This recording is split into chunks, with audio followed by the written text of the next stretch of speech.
So, one of our concepts that we have in terms of that relationship, and I think part of the way we see ourselves, and many of these things that our tribe have put forth since the beginning of time, beginning of creation, the beginning of our people upon this land, is often kind of misinterpreted or kind of pushed over to a corner of some sort of esoteric knowledge, or well, that's kind of specific to those guys. But I think it's really important to understand that our language, our culture, our songs, our way of knowing, our way of being is all derived from this relationship with the land. And so this term Wéetes Pama mean Wéetes is land, or the earth. Pama means from, something coming from. And so the those perspectives and those ideas are rooted in how this land works and operates, and are kind of really good, are kind of example of that in terms of, yeah, even our language. And so, sometimes we say these things like, "Oh, wow, we're connected to the land," or "This land is a part of us." And to sometimes to Western thinking, Western ways of understanding, because of that natural sort of sometimes separation and sometimes hierarchical relationship with things, that it seems like just a kind of a fun thing to say, or just kind of a nice thing to say. But what we're saying is it's a very true sort of fact that we have in terms of how our culture, our language, and all the things that we do came to be. It was based on natural processes. It was based on the land. So many of in the time of creation, as we're told in the life that we were given, that there were this time when all these in the time prior to us, the Natita, the Indian people, they were animal people, and those animal people ate the land and what we now call resources. They talked, they interacted much in the same way that we do. And when they were put into a place and put into a line, and they were ordered, put into order, they were named according to their habits. And so if you look at, I don't know how many, there's probably a couple birders in the audience today. And so for that reason, all of our names for birds, and some of them are pretty obvious, like they're characteristic of how the birds act, and sometimes a lot of times the noise that they make. So um, the the word for raven is kolk. And you hear that when they fly above in the mountains, you'll see a pair of them flying, and they're making that noise. It's basically the noise that they're making, that they make themselves. And so I'll give you a little guess here. What do you think the name for crow is? Uh-uh. Yeah, you got it. You're speaking Nez Perce. So such was the case. I mean, those are like the real easy ones, I guess, but there are many others that are talking about the habits and the way in which those birds move about.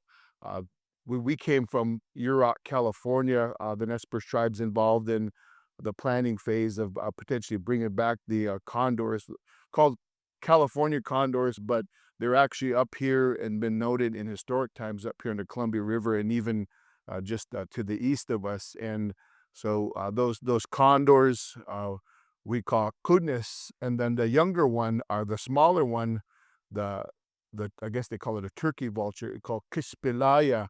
And when you see those vultures fly, they kind of have their wings tilted, and they kind of do like this little bobbing, like sort of. That's what that term is saying. It's talking about something that's tilted back and forth. So it's talking about the characteristics of the land. And so this term and concept of Wataspama, it encompasses all of things, all of life, all of the life that was here that we follow and we engage with, but also those things that our people interpreted, basically knowledge about the land. We interpreted in terms of the trail systems, the places that we go. So in our stories, the titwatit, the animal time, is what we call Titwa Tityaya, the animal people and how they were acting. That there was it started in a story that began at a place called Wéetes, which is now inundated by the Dalles Dam, and it was the Great Celilo Falls. And so Coyote had went down there and he had liberated. There was five ladies that had liberated and made a and dammed that river in that particular portion of the Columbia River. And he broke that. There was a whole story that goes on. He breaks the dam and he travels up the Columbia River to the mouth of the Snake River near Richland, Washington. We call that place Cotispa. Further up into the Snake River into a place called Tusa, and then he camped there. And that's when he liberated the Natsoch, the Chinook salmon. That's where Coyote is kind of one who does great things, but he also exhibits the folly of mankind. All the things that we do that are sometimes not the best decisions, he makes the bad decision and then deals with the consequences as a teaching mechanism to us. And so in this case, he was kind of greedy and he told the Natsoch, the salmon were coming up along the river. He goes, remember when I freed you down there? Now I'm hungry, so you must feed me. So he made a fire and he cooked some of the salmon at what is now Dayton, Washington. We call Tusa. Tusa in our language means a place where you roast something. So that's referring back to the Coyote story where he roasted salmon. So he continued up to where the junction of the Clearwater River and Snake River, Seminicum, Pamapo near Lewiston, Idaho, down into the Hells Canyon, out to the Snake River Plain, out further east across the mountains into Kusina, what we call Buffalo Country, the Montana, Wyoming plains, and back into the Clearwater River, Clearwater Valley, and culminated at a place called Timnapa, where our people were created at the heart of the monster in the Kanai Valley. And so, if you look at that in our stories, and a lot of these stories are referred to as mythology, and for us, it's not a mythology because this landscape that is just being described is a real landscape. The trails that are being followed by Coyote are the actual trail systems that were used. All the places where he's gathering the plants and resources, fishing, hunting all along the way, gathering paints, gathering other things that he needs were ways in which our people mapped out the land and understood. And if you look at that area later on, I'll show a map. That area basically describes the usual and accustomed area of the Nez Perce people. Later on, lines were placed, administrative lines that were placed to basically formalize that relationship. So all of these things that our people related to and carried forth in the course of our way of understanding, our way of living, was based on this relationship, based on the relationship with this land. And this land was what defined our people in every manner that you could imagine. So our big law that we follow is that uh, we subjugate ourselves in relationship to the natural processes of this land. And so when our people would move from place to place, it was a way in which we timed our understanding based on how the land was coming into season. So in the springtime, in the winter village sites along many of these large canyons, Ronde area, Imnaha, the Snake River, Hell's Canyon, up into the Salmon River, over into the Clearwater country, that our people had lived in these, what we call Tauya Nefkas, these winter village sites. So in the springtime, many of these winter village sites were situated in places where the first uh, Uyatip, the first foods that were coming into spring when the gathering cycle creation was made over again would start to renew itself. And that was signaled by two things.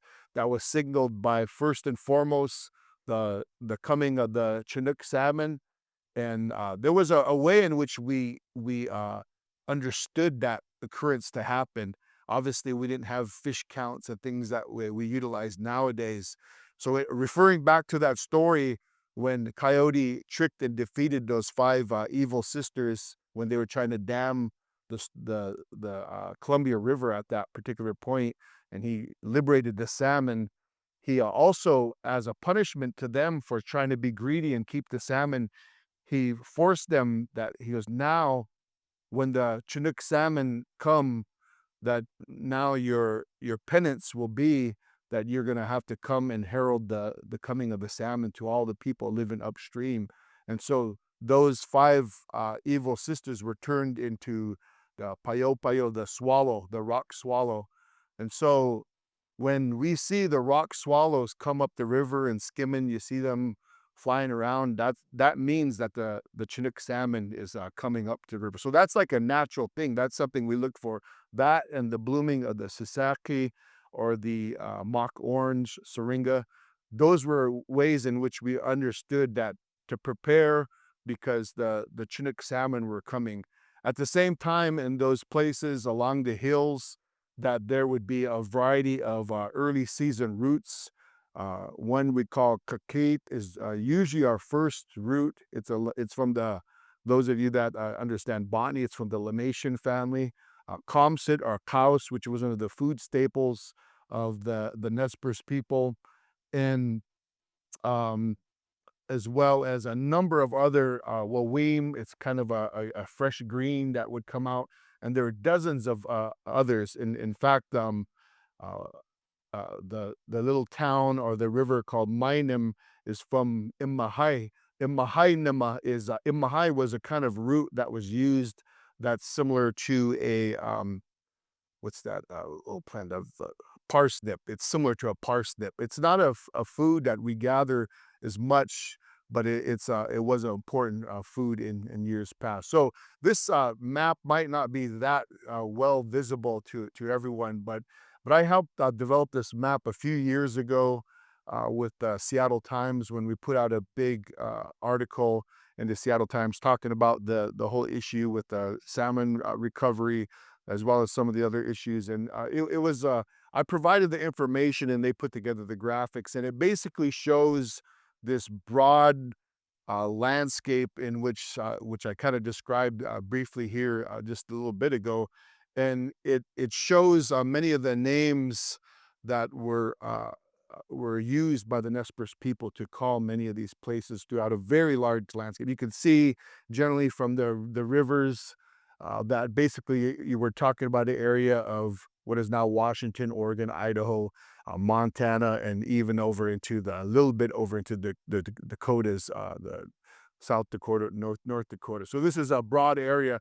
And one of the things, again, going back to that concept and understanding of Lattispama, of how our people named and related to things, it's a much different of how we name and understand things today. So, you know, where we come from, the Lewis and Clark Valley, named after Meriwether Lewis, William Clark, that came through in 1805 and back through in 1806, you know, named after historical individuals, figures. So in our understanding and our way of relating and comporting self in relationship to all of life, our people being here for millennium, thousands and thousands of years, archaeologically 16,500 years at a site on a salmon river called Nepaha, Cooper's Ferry.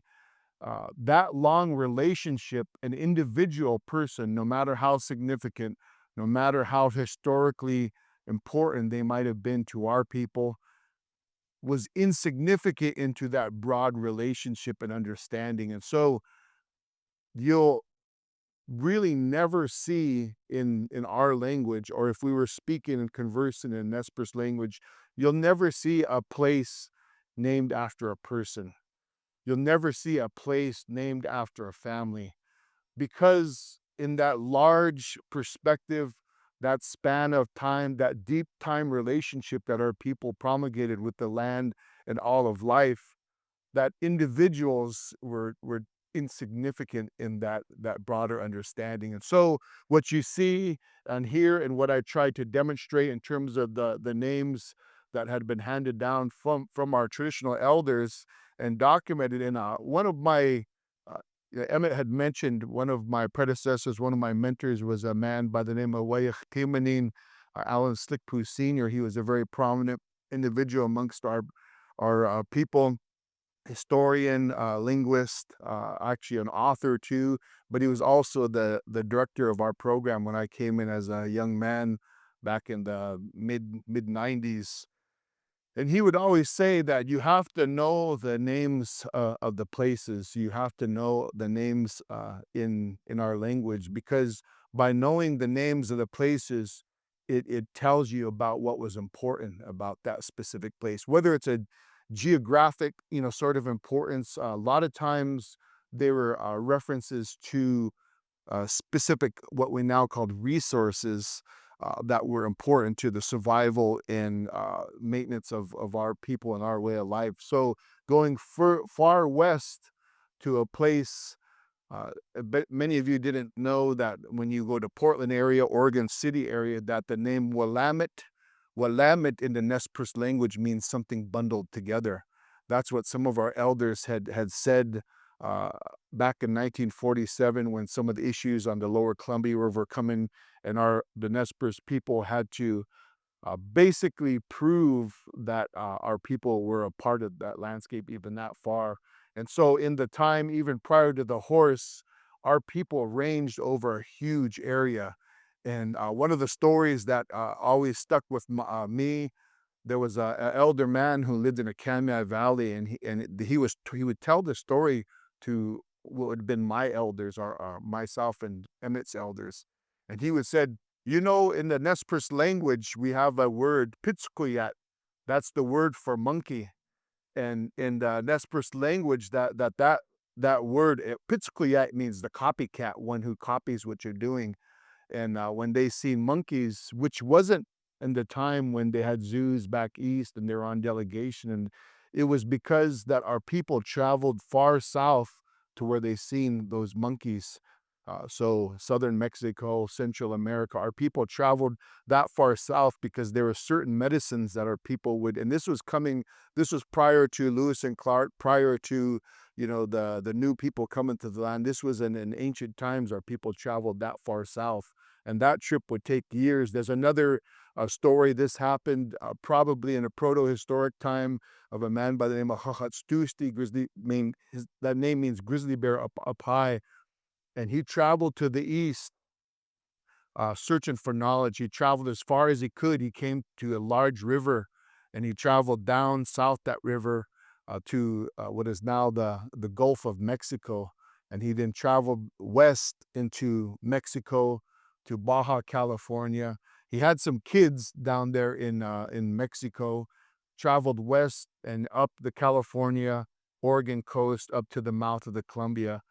That trip, and then, of course, back up into this country. That trip took 20 years of his life. And that's a really important story that talks about our people's knowledge and understanding of this broader landscape. And so these names kind of talk about that, just a little bit a ways from here. The name for Walla Walla, we had our treaty signing, which I'll talk about a little later. Pox is the balsam root, and it's one of the, when in the springtime, when the plant, those big leaves start to pop out, some of those stems that eventually turn into flowers, they're still kind of gray and fuzzy.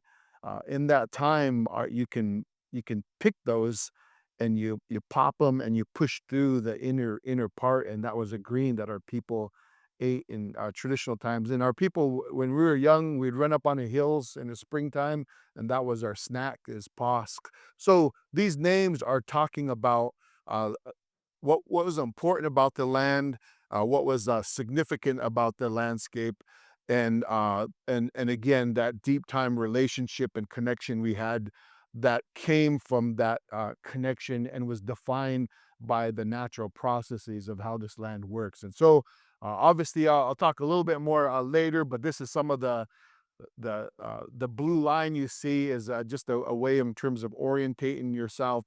This was probably represents the occupied territory, the places where the winter village sites of Nez Perce people were in ancient times, up into just prior to the 1855 treaty signing. So some 17 to 19 million acres, obviously including this where we are here.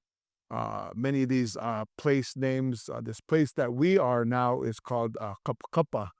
Cup in the Nez Perce language, what now corresponds to where we're at, La Grande, is Cottonwood. And there's a lot of obviously, there's a lot of cottonwood in the West, but and then another place that has a similar name, Cup Allah, Boise, Idaho. It means making fires. Allah is fire. Cup is cottonwood. So making fires with cottonwood trees or cottonwood. And so that's the name for this space, Cuppa, meaning there's a lot of cottonwood along the rivers. And so this kind of gives you orientation in terms of that 17 to 19 million acres that our people lived aboriginally and settled. And of course, we ventured out much further beyond that over to Kusaina, Buffalo country, which many of us still do. And then, of course, in 1855, that red or orange line represents the around 7 million acre reservation that was originally reserved and then reduced in 1863, which is the green 770,000 acre reservation that our people currently reside on. So this gives you kind of an understanding of how that land relationship had changed historically up until the time that we live today. And one of the ways that I think it's really important to ground, I reference the stories of Titwatit as I move here into talking more specifically about this area, this specific part of the world that was a very important part of the Nez Perce people was, again, referencing back to the Titwatit Yaya. I found this kind of cool image. I think it's one of those AI images, to be honest, when I snagged it off the web, but it kind of was corresponded to a story that I'm going to tell. And so we always recognize the time of the animal people as before us. All these highways and roads that we drive were originally trails that our people utilized to traverse. Highway 12 basically was the Great Nez Perce Trail. That was the original part that when you were traveling east as far as Montana, from the Columbia River, that was the Nez Perce Trail. And then prior to it being a Nez Perce Trail, these trails were animal trails. And so that was just the natural order of how things came to be and how these trail systems came to be. So going back to prior to the time of our people, during the time of the animal people, that you'll have to understand again that during that time, animals and even plants, they were animated with life, and they were given the ability to converse, to talk, and to interact in ways that they no longer do anymore. This was prior to our people, and that was one of the first changes that happened to this land when it was dominated by the animal people to the transition into the Natita with the Indian people. And during that transition, some of the animals did not make that transition. And those would be probably some of the extinct Pleistocene megafauna. And we have stories about those that some of them didn't make that transition into that time. But during this time, there was a great council. And in this very, very early time, the Laka, there's a place a little bit to the east here called Elgin, Oregon, and that we call that Lakau Lakaupa, and that means a densely forested place with laka. Laka is pine. So in this time, and again, you'll have to suspend thought because again, the animal. Remember, you got to think that during this time, animals and everything, they did not act and behave that the way they do now. It was a different time. And so there was a great council, and during this time, uh, the laka, the pines, the pine trees, they had the power of fire, that they kept the secret and they jealously guarded the power of fire to warm themselves. And so they were down here on the Walua, the Grand Ronde, a particular portion, and they called the Great Council, and all these pine trees came and they gathered, and they before they gathered, they swam and they bathed themselves in the Wallowa River, or excuse me, the Walua, the Grand Ronde River, and they came out. They built a huge fire, and they all gathered around, and they placed sentinels out in every direction because, again, they the power of fire was very jealously guarded, and they were the only ones that had the power of fire. So they had this great council, and it was a time, and then usually we call Yaupa, a very cold winter. And so many of the other animal people, the furred animals, the feathered animals, they were kind of suffering. And so they pushed all these animals out, and they kept their secret and their main thing and fire. And there was a huge fire burning. Well, you know how when you see a beaver, when you're along the river, if you're on a boat, they go under the banks right there. Well, that's what that tuxpol beaver, he hid himself under the bank, and as they'd come out and had their council, and so they built this big fire, and there was an ember that rolled down close to the bank, and tuxpol came up, grabbed that ember, and he hid it in his breast, and he started running. He ran from the west to the east, and again the pines, they gave chase. All these pine trees were chasing after him, and he was running, and pretty soon it's kind of like when you watch football on Saturday or Sunday. He was kind of moving like this. He was going around juking like that, and he was going round and round to try to shake them, and he was moving, gouging the earth. And then a couple times he would get out ahead of him, and then he would run straight for a while. So it would be straight, and he would go round and round. And all these pines, pretty soon they started to kind of give out. And Tuxpol, or beaver, was too fast, and he was too agile, and they couldn't catch up to him.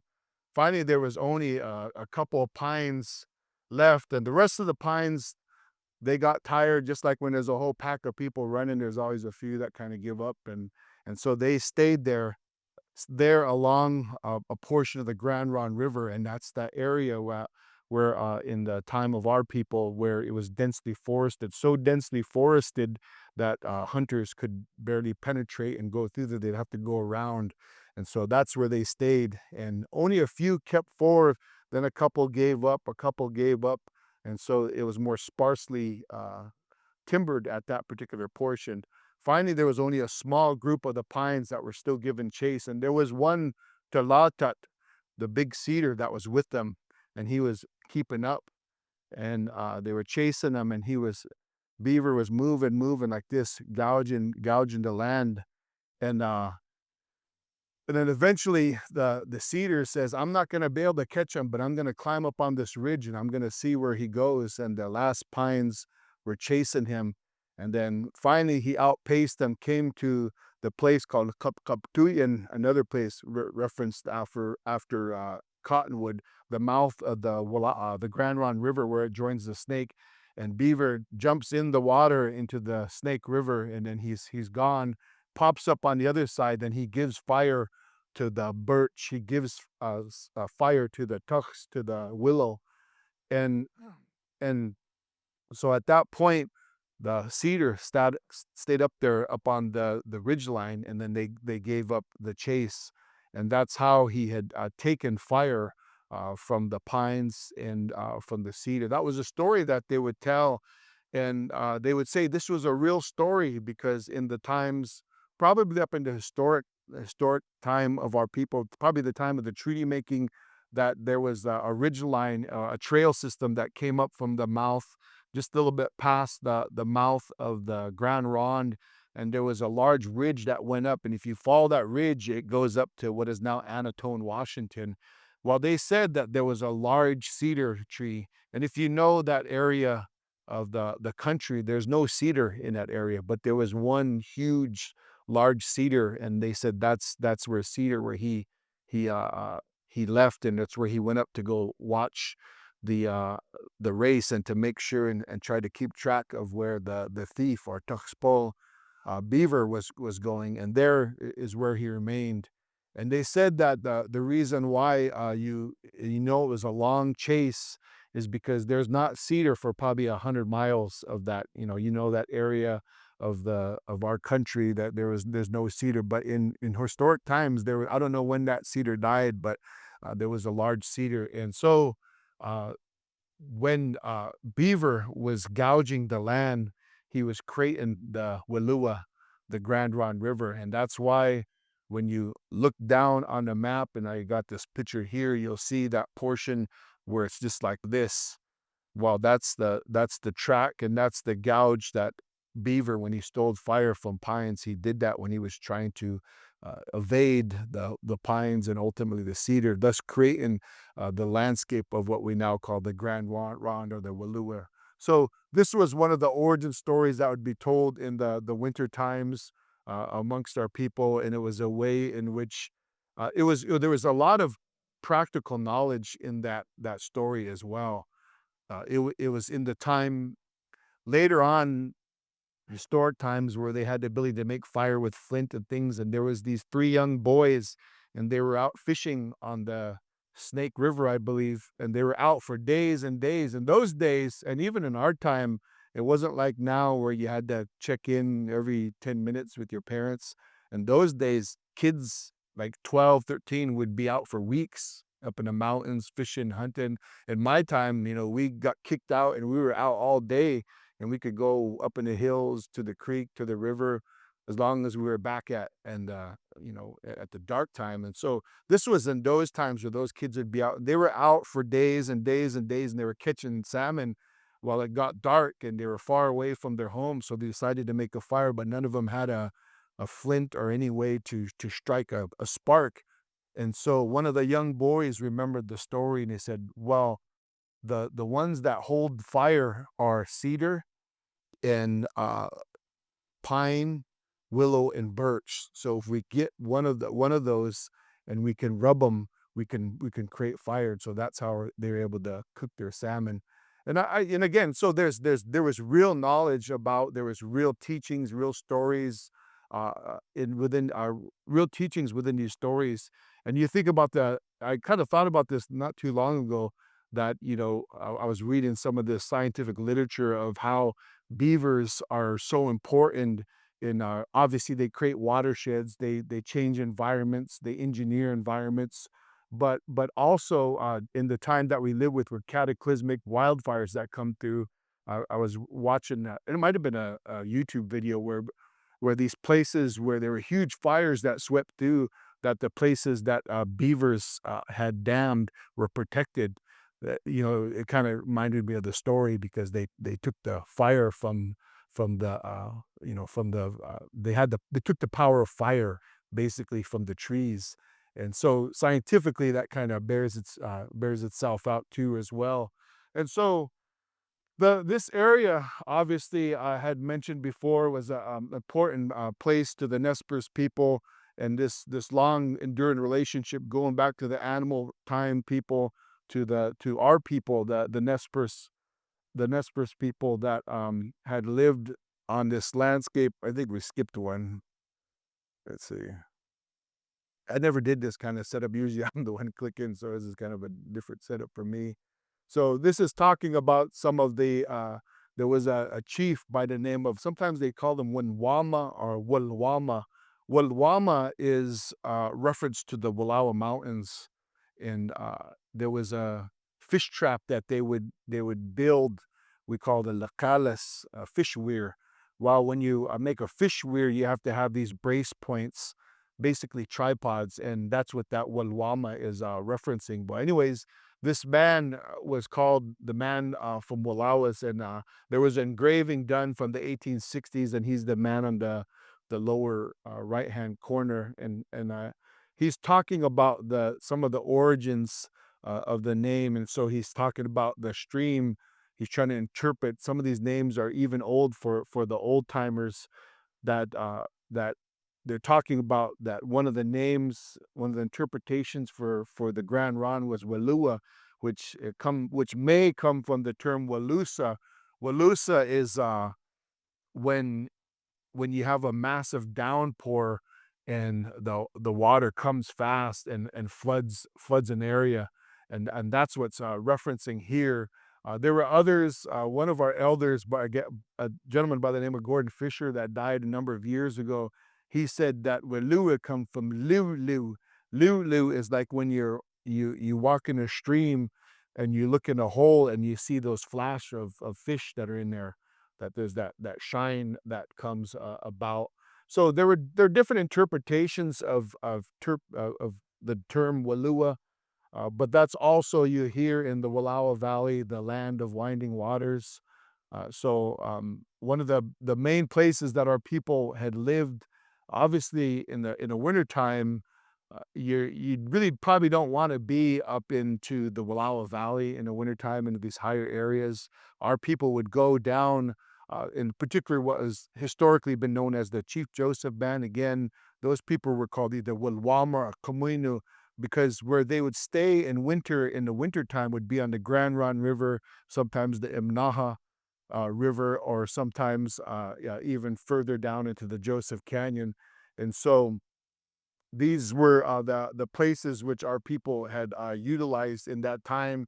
And there was a number of trail systems that were utilized coming up from a Sotin area up into the Grand Ronde area, and a few miles up the Grand Ronde River, the trail would go up. There was another trail that even popped up before that went up to Anatone, down to Alum, up a little creek that comes in further up into the Grand Ronde River, and then up south over into the Wallowa Valley. So there was a number of these trail systems.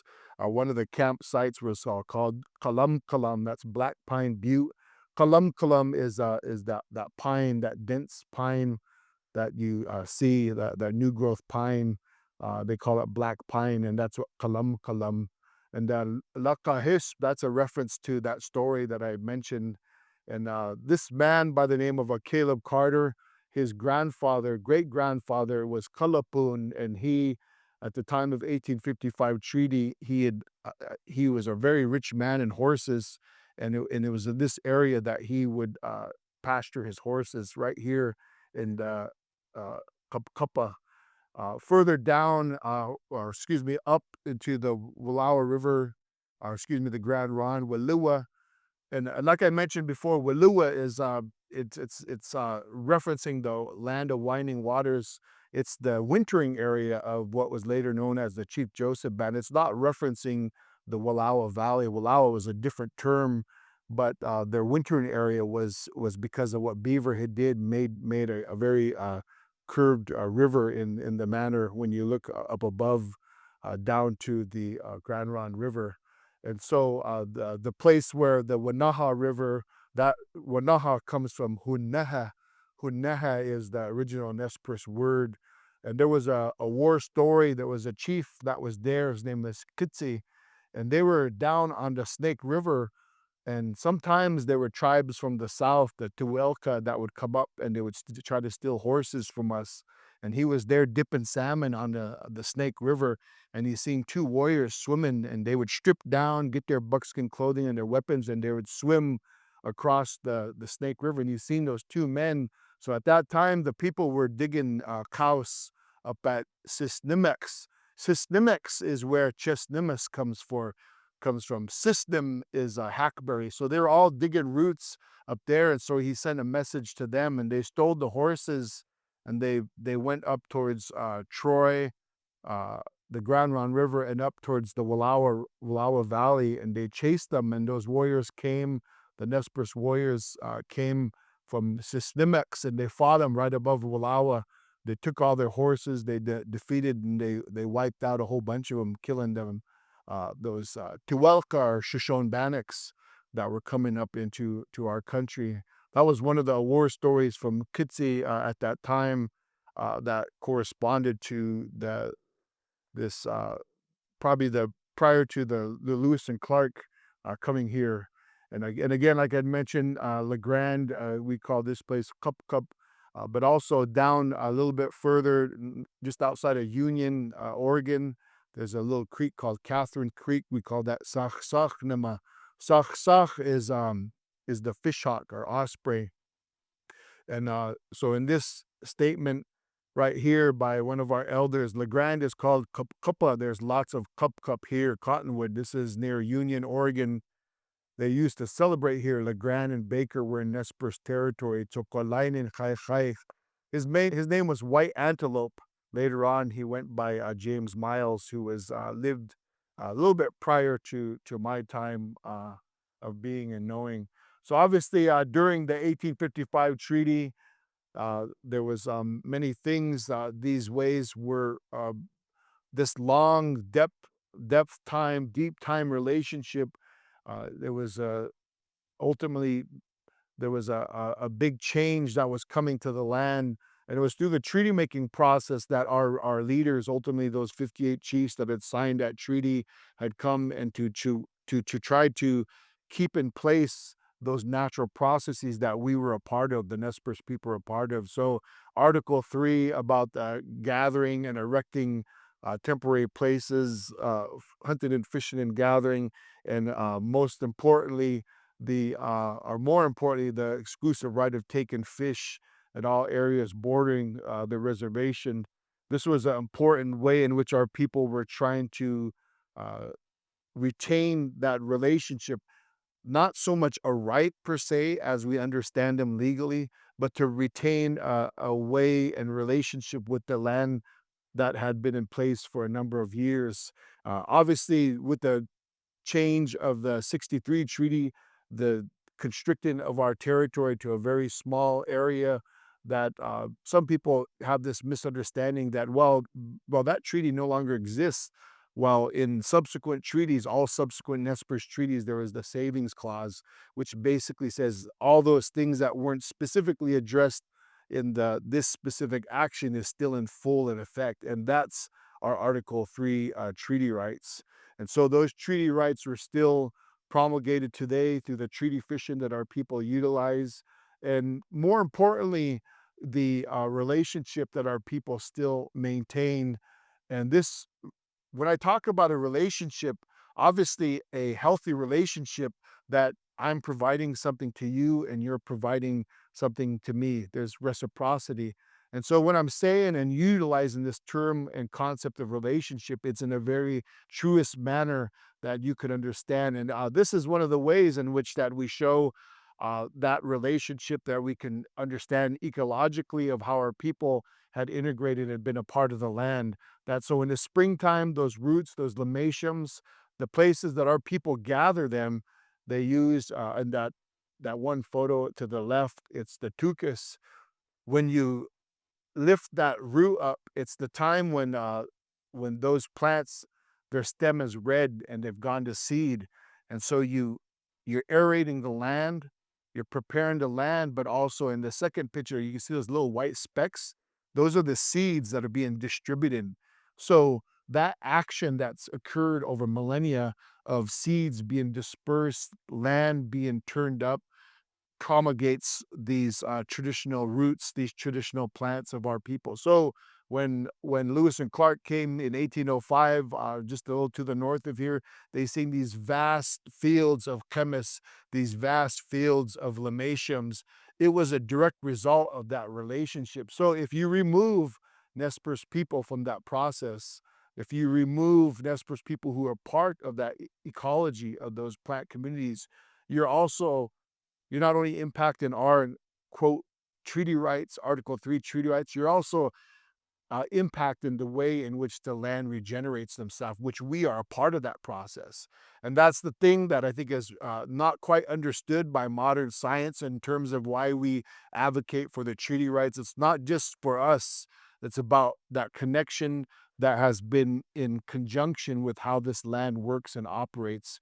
We're a part of that. So, Western science, you're trying to make management decisions to have good outcomes for land, water, resources, but you can't make those decisions without conceptualizing and understanding that Nez Perce people have always been a part of those ecological processes.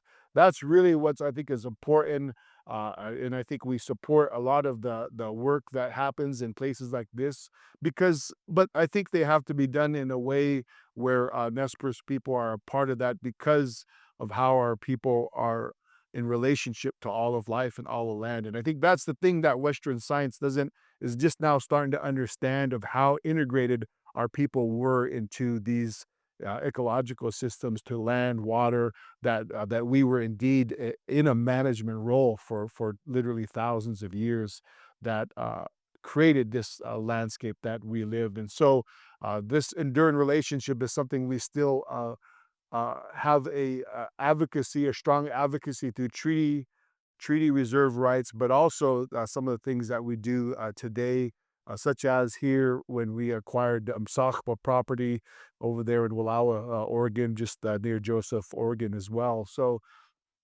these are some of the concepts. I've been getting some of these 5 minute. It looks like my time's up, but I just wanted to provide these little bit of understanding and background in terms of how we see and the basis for our understanding in relationship to land and to resources. And so conceptually, that these resources, we don't differentiate ourselves from the land. That's why the names are the way they are. Is that we're reflecting how this land works and operates. And at our best, as Nez Perce people, at our best, we're reflecting these natural processes, these laws, this big concept of Tamalwit, our law, that our law is not something that's written in a book or written on a page or typed up in a proclamation. Our law is written on this landscape, and that's what we try to follow, and what is ultimately at the basis of a lot of the decision making and some of the management decisions that we are involved with. And we work with probably a lot of you in many regards as well, even today. So I'm going to leave you today with that concept and that understanding. And again, appreciate a little bit of time to share some of these ways of knowing that we have this long, deep time relationship that our people have maintained, and use it as our kind of, I guess, food for thought into many of the management decisions, the things that you're working with in terms of making this a better place for all of us. Katsi out, yeah. Thank you.